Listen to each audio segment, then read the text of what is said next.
funciona através de uma estrutura gigantesca financiada com grandes anunciantes e dinheiro da Secom. E você tem o modelo do Paulo Figueiredo Show, que é financiado por você que tem em casa. É um programa com financiamento do público direto.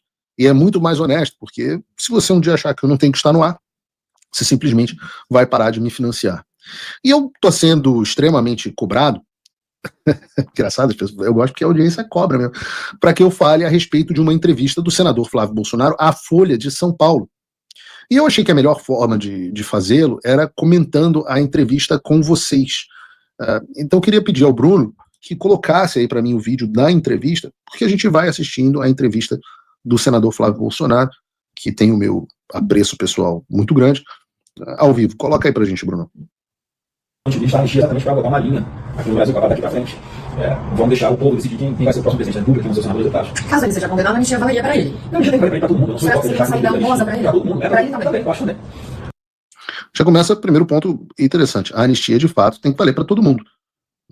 Eu falo isso, eu tenho um lugar de fala quase que familiar aqui, né, porque a lei da anistia de 1979, que pacificou o Brasil, foi implementada e promulgada no governo do meu avô, sem a qual seria impossível a reconciliação do país. E nós tivemos aí 40 anos de paz, graças a essa anistia. Não, mas os comunistas voltaram. Eu falo, meu filho, os militares entregaram o país na mão dos civis. Se os civis fizeram merda, o problema é que a nossa sociedade fez merda. E aí deve haver as consequências. Se você acredita numa sociedade livre, você acredita que você tem que ser responsável pelo seu próprio destino, pro bem e pro mal. Agora, não, os militares nunca deveriam ter anistiado. Então você acredita que você deve viver debaixo da tutela de um militar, que é mais ou menos o regime do Irã. É um ótimo lugar. Você vai lá, tem um ayatollah, ou que no Brasil não está muito diferente isso, tem lá o Alexandre, ele tutela a sociedade, diz o que pode e o que não pode. É por isso que eu falo que o brasileiro médio, ele não acredita nesse negócio de democracia, liberalismo, isso é uma abstração, né? Partido Novo, isso é uma abstração mental de algumas poucas pessoas. O brasileiro, ele quer um ditador com quem ele concorde. Ele quer um ditador com quem ele concorde. O brasileiro de direita quer um ditador de direita e o brasileiro de esquerda quer um ditador de esquerda. Porque na prática, porque assim, qual é os crimes que ele está sendo acusado? Organização criminosa armada. Cara, não tem arma de ninguém. Os crimes são tudo. Aí vai ver o tal do plano, punhal verde e amarelo, trouxe minha filha, se fizer um papel aqui, eu vou achar engraçado jogar fora. Correto. Aí é golpe de Estado. Mais uma vez, uma pessoa que era golpe de Estado, nomeia comandante de força do Lula. Golpe de Estado direto da Disney. Lula, Bolsonaro nomeia ele que era golpe. Qual a lógica disso? E aí, a abolição violenta do Estado Democrático de Direito, é mais ou menos uma coisa. Aí você vai para a parte de depredação de patrimônio público. Bolsonaro é devedor de patrimônio público. Né? Pintor de batom, a Débora gostava do Bolsonaro. É que ele foi o grande orquestrador disso que aconteceu no Rio de Janeiro. A gente acabou de ver que não tem nada acontecendo no Rio de Janeiro. Não cola, não dá liga a acusação contra ele. Se tem uma coisa que todos os depoimentos mostraram nesse negócio, é que o Bolsonaro não tinha absolutamente nenhuma ideia de que aconteceria um 8 de janeiro. Quando fala que é saída honrosa, é porque faz justiça com quem está sendo justiçado agora. Porque eu acho que nessa anistia tem que entrar o Alexandre de Moraes. Porque no meu ponto de vista cometeu vários atos de abuso de autoridade ao longo desse processo. Inclusive, se você pega aí aquele vazamento lá do telefone do Talha Ferro, que era um dos juízes auxiliares do Alexandre de Moraes. Ele fala claramente aí que o Moraes usava a estrutura do TSE para poder investigar coisas que estavam no Supremo, que ele mandava os policiais. Cara, a Folha gravou esse troço com um microfone enfiado no toba, né? Uma câmera enfiada no toba. Que qualidade horrorosa de gravação. Fora de São Paulo. Que horror. Que isso? Se tu tem dinheiro pra comprar uma câmera, corta pra câmera 2, Bruno. Pô, a gente tem que ir no Paulo Figueiredo Show, tem 2 câmeras. Vou doar uma câmera pra Folha de São Paulo, coitado. Situação horrorosa. Os caras não conseguem gravar uma porcaria de uma entrevista direito, um negócio se mexendo. Nossa senhora, nem o Bolsonaro faria essa tosqueira, Folha de São Paulo.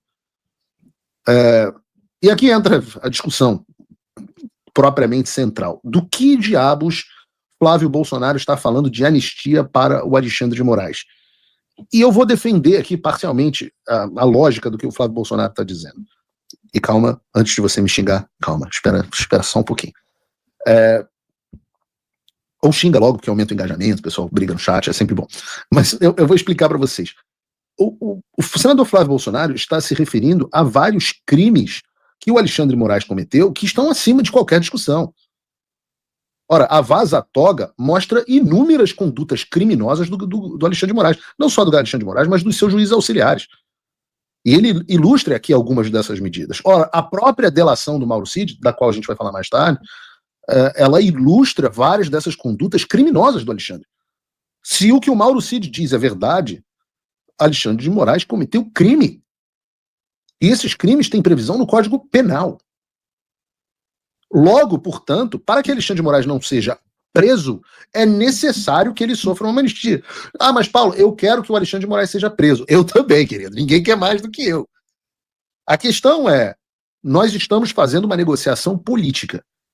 Qual é a chance real que você, hoje, Luciano, Norberto, Marco, Lucy, Weber, Cândido, qual é a chance que vocês imaginam hoje, no Brasil, de que o Alexandre de Moraes seja efetivamente processado? Que a Polícia Federal abra uma investigação, a Procuradoria-Geral apresente uma denúncia, um juiz do Supremo Tribunal Federal receba a denúncia.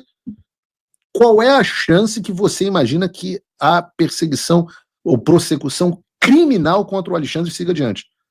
Eu quero que vocês me respondam no chat, de 0 a 10, qual é a chance? Ora, a chance é, na minha humilde opinião, 0. Então, nesta negociação que está sendo feita pelo Flávio Bolsonaro, ele está colocando de um lado qual é a chance do Bolsonaro e das pessoas, e dos bolsonaristas e dos apoiadores do Bolsonaro e dos participantes do 8 de janeiro ficarem presos pelos próximos 10 anos sem nada acontecer. 95%. Esse é um lado da equação. Qual é o outro lado da equação? Qual é a chance do Alexandre de Moraes sofrer alguma consequência criminal? 0. Então, a troca que o deputado o senador Flávio Bolsonaro está fazendo aqui nesse momento é: deixa eu trocar algo que tem quase 100% de chance de acontecer por algo que tem quase 0% de chance de acontecer. Eu faria este acordo, Bruno. Este acordo me parece muito bom. Você faria este acordo? Ora, eu faria este acordo. Vocês no chat fariam este acordo? Eu faria este acordo. Posto isso, eu vou continuar o vídeo. Mas ele porque não tinha gostado também, também. O juiz interfere na investigação desse jeito, então claramente tá tudo bem. Não tá tudo bem. Eu acho que a gente tinha que englobar também o Alexandre de Moraes. Bom, que instrumento é esse? Isso é abuso de autoridade. É porque você não, tudo que você faz para pedir para mediar, por exemplo, o Alexandre de Moraes, claramente é arquivado. Ele tá um sistema viciado. Não é só abuso de autoridade, não, tem muito mais coisa. Não estão representando, não estão refletindo os papéis constitucionais das instituições. Então, do meu ponto de vista, quem está tentando pano da democracia é o Alexandre de Moraes. Então, por isso eu falo que uma cenosa para todo mundo. Porque, na minha cabeça, o Alexandre de Moraes deve virar para os outros e falar: olha, eu fui até aqui, não posso correr na praia. Então, eu vou até o final, mesmo que isso custe toda essa confusão no país, que não vai acabar. Este é um ponto interessante, que o Alexandre de Moraes está numa situação onde não há saída honrosa para ele. Ou o Alexandre de Moraes arrocha o sistema e consolida o poder e se estabelece como um líder tirano, um ayatolá do Brasil, ou o Alexandre de Moraes vai acabar preso. Então não há de fato uma saída para o Alexandre de Moraes. E você nunca quer colocar o seu adversário como um leão encurralado sem saída. Nunca coloque o seu adversário numa situação para a qual ele não tem absolutamente nenhuma saída. Isso é condenado. A gente não sabe qual vai ser a reação do povo. A gente não sabe qual vai ser a reação internacional.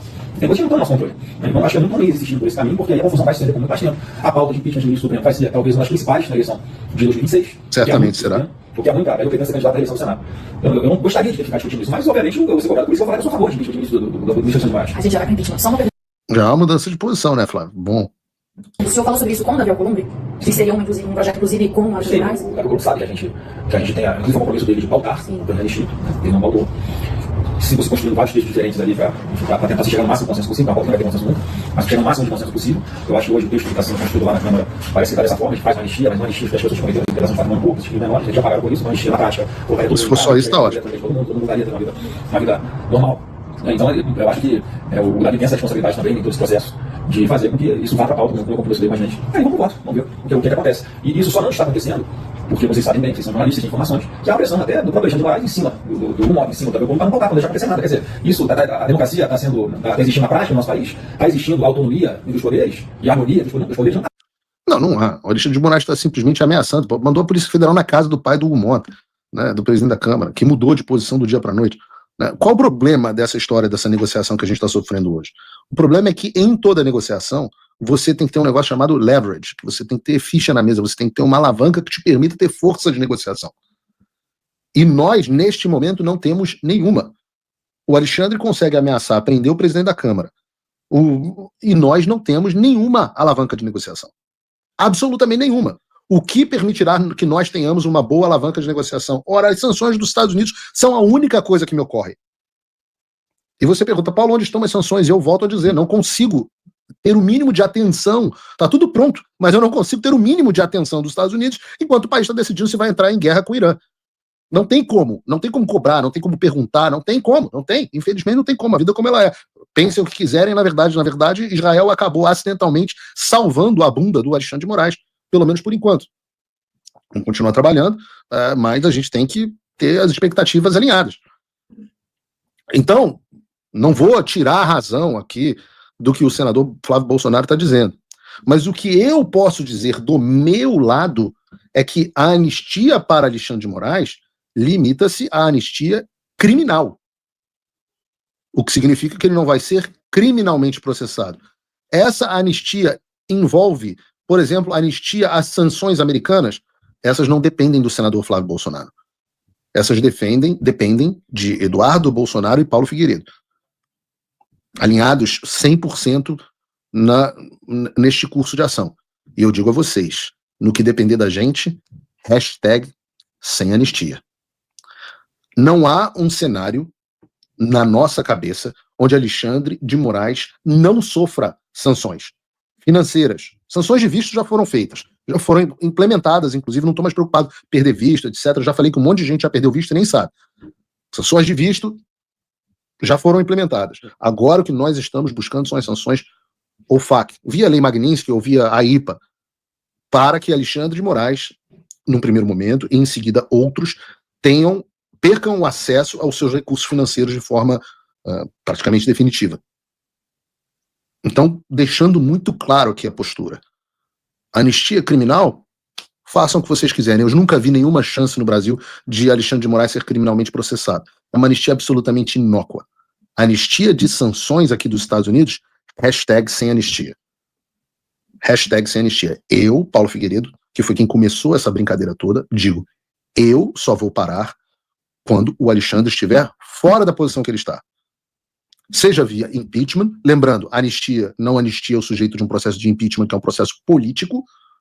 Anistia vale para corte, tribunal, Ministério Público, prisão, mas não vale para o Senado tomar uma decisão política do impeachment.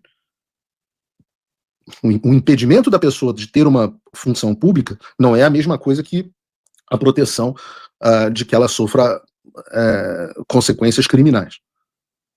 Então, no meu cenário, só existe Alexandre de Moraes fora. Seja por impeachment, seja por renúncia. Vai ser professor lá da universidade da puta que pariu. Vai lá, vai se aposentar. Eu não quero, não, mas aí é muito pouco, porque ele ferrou a vida de muita gente, vai se aposentar. Isso está acontecendo agora com outro desgraçado, que é o Marcelo Bretas, no Rio de Janeiro. Arruinou a vida de muita gente, foi um canalha, destruiu empreendimentos, um canalha de quinta categoria, o Alexandre de Moraes do Fluminense. Agora está só aposentado, parece que vai perder a OAB, é muito pouco. Vai ficar com baita de um salário. Eu falo assim, não tem problema, querido. Não tem problema, eu quero seguir a vida. A justiça vem não necessariamente completamente nesse mundo. Não que, eu tenho que dizer a verdade para vocês. Se você perguntar, Paulo Figueiredo, o que você prefere? Passar 2, 3 anos na prisão ou sofrer a pena de morte financeira com uma sanção UFAC, eu passo 2 anos na prisão. Porque o inferno que é a sua vida, depois que você entra no SDN List, eu não desejo para a maioria das pessoas. Eu nem acho que isso deveria existir, se você quer saber. É tipo a bomba atômica. Eu não acho que nem deveria existir. Mas, como a gente está tendo que usar na guerra para sobreviver, vamos usar. Então já acho que haverá justiça com as sanções. Mas a verdadeira justiça é a justiça divina. O Alexandre pode fazer o que quiser. Ele não vai escapar do juízo de encontrar e olhar Nosso Senhor nos olhos e falar assim, e agora ferrou, agora eu não valho nada. Arrumando aqui. Anistia criminal no Brasil, não vejo problema nenhum para o Alexandre de Moraes. Da mesma forma que meu avô anistiou os dois lados em 1979. Isso não vale para a anistia de impeachment e isso não vale para a anistia de sanções que vem aqui dos Estados Unidos. Ah, mas Paulo, eles vão fazer um acordo no Brasil que vai impedir as sanções nos Estados Unidos. Você sabe qual é a sorte?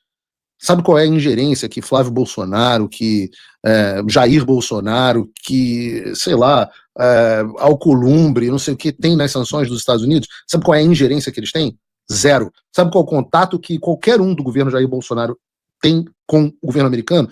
Zero. As duas únicas pessoas que dialogam com o governo dos Estados Unidos são Eduardo Bolsonaro e Paulo Figueiredo. E nós, eu acho que falo aqui pelo Eduardo, ele pode falar por si só, nós não faremos acordo que não exija a saída do Alexandre de Moraes da posição que ele se encontra e, obviamente, a anistia, que não é essa anistia meia-boca. Nada impede que se aprove uma anistia meia-boca no meio do caminho. Se a gente não tiver as sanções até lá, é melhor fazer meio acordo do que não fazer acordo nenhum. Mas ainda assim, eu estou confiante. Eu acho que a gente vai ter o nosso leverage em breve e poderemos fazer um acordo muito melhor, com anistia ampla, geral e restrita e fora Alexandre de Moraes. Esses são os meus 2 centos a respeito desse assunto.